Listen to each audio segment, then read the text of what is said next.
Now it's time to catch up with Kathy from horticulturist from Mitre 10. Good morning, Kathy. Good morning, Thurston. How are you today? Yeah, no, good. I'm all relaxed after sitting inside all day yesterday because of the rain. Yeah, that's 2 Saturdays in a row. It's rained all day long. I know. So it's looking like it's going to be pretty humid this week, but 36 on Wednesday. 36? Yeah, 21 to 36, yeah. Yeah, I know it was in Sydney. It was 40 yesterday. Woo. So it's a bit too hot. It is. Well, it's that time of year when people start slowing down a little bit and thinking about other things rather than work. So Christmas is round the corner, 2 weeks' time. I know, it's come around so fast. But also, too, I think there was a lot of clever people yesterday that would have been putting out fertiliser on Friday afternoon before the rain. So on the lawn and also in the garden, it's a good time to put it out just before it rains. Yeah, that's a good thinking ahead. Soaking in too, yes. Yes, so did you do that? No. It was one of my jobs I was going to do yesterday, but I didn't put my raincoat on. It was just raining a bit too much. Yes, exactly. Just yesterday. Not much of a break. No, hopefully I'll be able to do it when I get home from work today. But that's it, even though it's summer, with all this rain that we've had, everything's growing beautifully.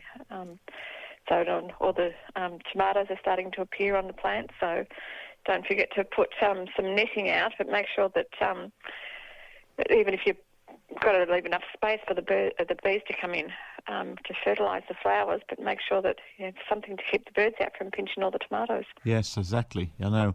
In some countries, they say they don't have a problem with birds. I think China's one of them, but we definitely do. Well, I think we've got very hungry birds, big birds. Yeah, like definitely. Things. So all the kookaburras were singing yesterday too in all the rain. Yeah, they're the only ones out in that. I think that's to clean their wings.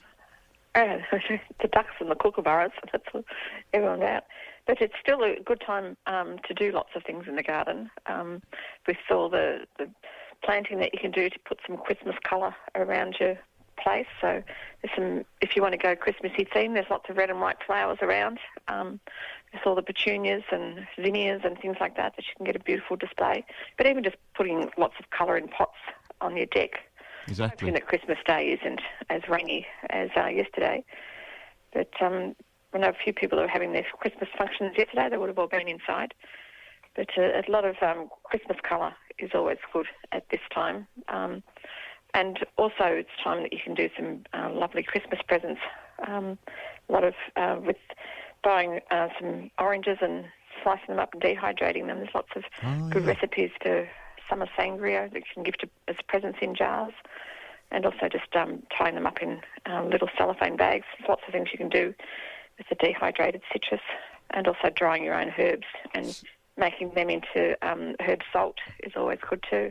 So do you actually put all the ingredients for the sangria in the jar, or just the sliced lemon? All the dry ingredients. So and then at the last minute, who you're giving it to, you can write out a little direction of putting some wine and letting it all infuse. Yes.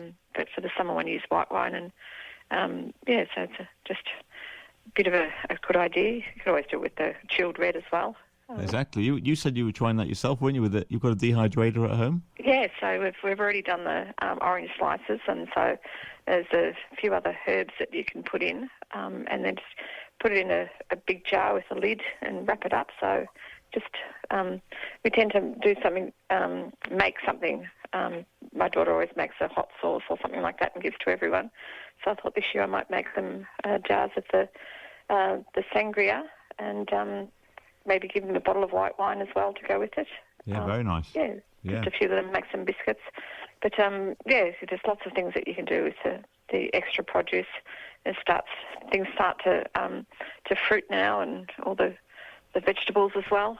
But we're going to have a big problem with snails, I think, this year with all the rain that we've had.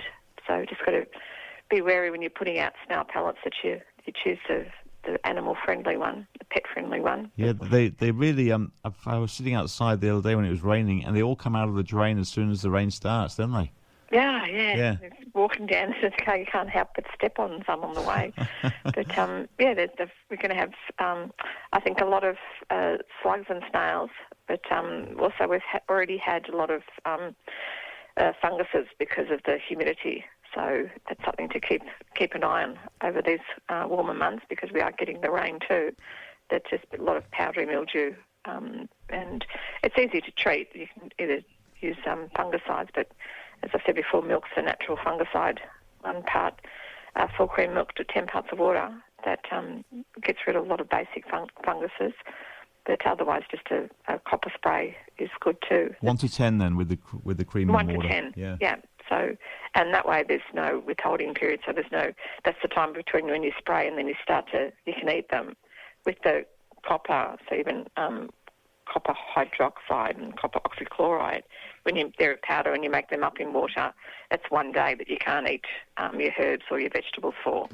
But at least if you're using milk, you just wash it before you eat them, because a lot of the herbs are going crazy at the moment with this weather. So I was saying, it's still a good time to fertilise, even though we have got into summer. The plants are actively growing, so they'll be hungry, and give them lots of food. And while you're out there feeding them, you can keep an eye on the funguses, and there seems to be a lot of caterpillars around as well. Yeah. So, and there's some natural things you can either use the pyrethrum, which again is 1 day that you can't pick your edibles for. Otherwise, there's the Dipal, which is a natural spray that it's an organic one that you just wash your produce before you eat it. That acts on the caterpillar's gut and stops them eating. So, and then they just drop off and die. But so there's no harsh chemicals in that one. But there's or you can go around and pick them all off, depending on how many you've got. It might take you a while. But there's lots of jobs to be doing now, and there's still some seeds, vegetables and also flowers that you can plant through summer. If we're saying we're getting some heat during the week, as long as it doesn't get too hot too fast. But it's a good time for zinnias and beans and carrots and lettuce and all that sort of stuff you can still plant through summer, and parsnips too. It is the best time of the year, isn't it? For everything is actually blooming. It's great. Oh, it's lovely. I planted my tomatoes, as I said another time, between in my flower bed, and so I've got some little tomatoes on that. The ones that the possums don't get to, I should be able to eat. But yeah, that seems to be working, and all my dahlias are coming up, so I've got buds on them. So it's a beautiful time of the year, very colourful at the moment. Yeah, oregano as well. It was growing hardly as tall a couple of months ago, but now it's got all these roots on it. It's beautiful. That's a good one to dry as well. Yeah. You don't have to have a dehydrator, just as drying some dill during the week, just putting it in a paper bag and just turning the paper bag over so it's just a dry enclosed space, and that would just dry naturally. Yeah, you can leave it on the windowsill, can't you, or whatever? Yeah, you can hang them upside down on the windowsill too. Yeah. There's lots of ways to dry without having to buy something to do it with. Yeah, no, that's the way. No, it's been a good year, Kathy, and we really appreciate you joining us and being part of Plenty Valley FM over the last. I think we've been doing it for about 5 years at least. I can't even remember when we started. Can you? I know it's been a few years. I don't know what year it was. Do you know remember which year it was? I'll have to look back and have a. Yeah, it's a good few years. Yeah. Yes, I know I've been a few trips overseas. Yes, you have. In that time, so it's been at least 5 years. Yeah, I know, but it's been really good, and you always have something different to say every month. So there's so many things that you can do in your garden any time of the year. Yeah, no, it's a wonderful time, and wish you and your family a wonderful Christmas. Same to you and your family too. And we'll catch up again in February. We're going to have just take it easy in January. Which again will come around so fast. I know it will. It'll be back Hopefully to it. We don't have a very hot summer. Hope this rain keeps up. Yes, I'm sure it won't be that as bad as everyone says. I'm sure it'll be good. Yeah, so have a great time and enjoy your work today and give out the Christmas cheer. Yeah, you have a wonderful Christmas too. Thanks, Kathy. Speak to you next year. Bye for now. Bye-bye. Cheers. There we are. That's Kathy from Mitre 10, the horticulturist. So if you need anything, she's down there today.